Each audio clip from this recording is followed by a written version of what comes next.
ఇది ఖరీదైనదని నీకు అనిపించడం లేదా? ఆమె ఇంగ్లీష్ బాగా మాట్లాడుతుందని నీకు అనిపించడం లేదా? అతడు నిజం చెబుతున్నాడని నీకు అనిపించడం లేదా? ఇలాంటి వాక్యాలను ఇంగ్లీష్లో ఎలా చెప్పాలో ఇప్పుడు చూద్దాం. దీనికి గాను మనం డోంట్ యూ థింక్ను ఉపయోగిస్తాం. డోంట్ యూ థింక్ అంటే నీకు అనిపించడం లేదా. సెంటెన్స్ స్ట్రక్చర్ ఏమంటే don't you think plus subject plus verb plus other words. ఇది ఖరీదైనదని నీకు అనిపించడం లేదా? ఇది ఖరీదైనదని నీకు అనిపించడం లేదా? Don't you think it is expensive? Don't you think it is expensive? ఆమె బాగా పాడుతుందని నీకు అనిపించడం లేదా?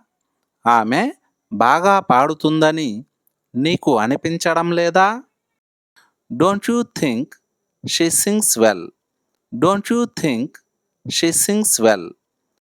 ఆమె ఇంగ్లీష్ బాగా మాట్లాడుతుందని నీకు అనిపించడం లేదా? ఆమె ఇంగ్లీష్ బాగా మాట్లాడుతుందని నీకు అనిపించడం లేదా?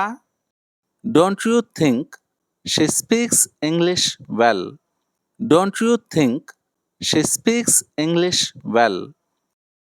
ఇది అందంగా ఉందని నీకు అనిపించడం లేదా?